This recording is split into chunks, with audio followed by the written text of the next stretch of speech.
problème, il faut aller à sa source pour comprendre. Ces derniers temps, sur les réseaux sociaux, c'est-à-dire nos téléphones, parfois même à la télévision, on a vu des gens parler, qu'à un moment donné, le gouvernement même s'est vu obligé de venir parler. Alors nous nous sommes dit, c'est qu'il y a problème. Et comme le rôle du député, c'est de venir écouter la population et de rapporter ça à l'Assemblée et peut-être même par d'autres voies à l'exécutif, le groupe parlementaire PDCI-RDA, PDCI qui a géré ce pays pendant longtemps, il n'y avait pas de problème de terre. Aujourd'hui, les problèmes de terre sont devenus récurrents. Et ça touche toutes les catégories sociales. Moi, j'ai vu des ménagères qui se plaignaient à Niamey. J'ai vu nos frères qui sont dans la diaspora se plaindre, courir, venir à Abidjan, se plaindre parce qu'on les a spoliés de leur terrain. On a vu des femmes d'affaires se plaindre parce qu'on a également spolié de leur terrain. Même moi-même qui vous parle, comme on dit, le poulet là souffre aussi. Moi aussi, on m'a appris des terrains. Et certainement, la chefferie aussi a dû perdre quelque chose. Il s'est dit, un tel problème mériterait d'être bien cerné pour que le PDCI qui aspire à revenir au pouvoir, quand il va arriver au pouvoir, sache quels sont les problèmes et quelles sont les solutions.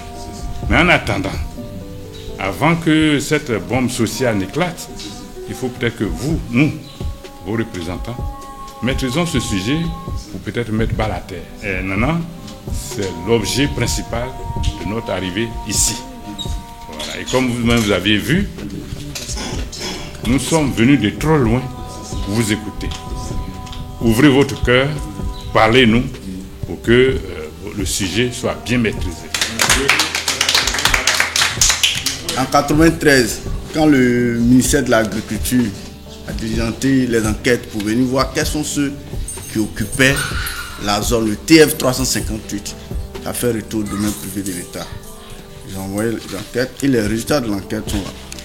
Eux-mêmes, ils ont eu à dire, au cours de cette enquête, nous avons tenu en présence des chefs et notables des villages suivants: Akwedo Ebrié, Akwedo Atié, Angourankoua, Djorobité 1, Djorobité 2, Carrière 1 et Carrière 2 et Aboubou Baouli. C'est-à-dire que tous ces villages-là existaient sur le TF 358. Ils sont dans un état, sans faire retour au domaine de l'État, que l'État même vient mener les enquêtes et l'État trouve les différents villages déjà installés. Mais comment le même État peut accepter cette concession de dire tel village est installé, tel village?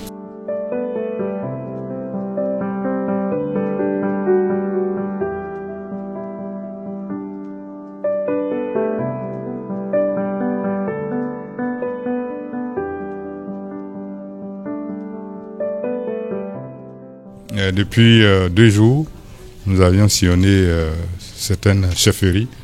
Nous avons commencé par Vitré 2. Nous sommes ensuite passés à Nono. Et nous sommes aujourd'hui à Girobité 1. De ce qui ressort de ces interpellations, c'est que le problème du foncier est une bombe sociale. Parce que ces problèmes ont souvent été mal réglés, mal négociés. Vous avez pu entendre le chef de Girobité dire qu'ils ont pratiquement été dépouillés de toutes leurs terres.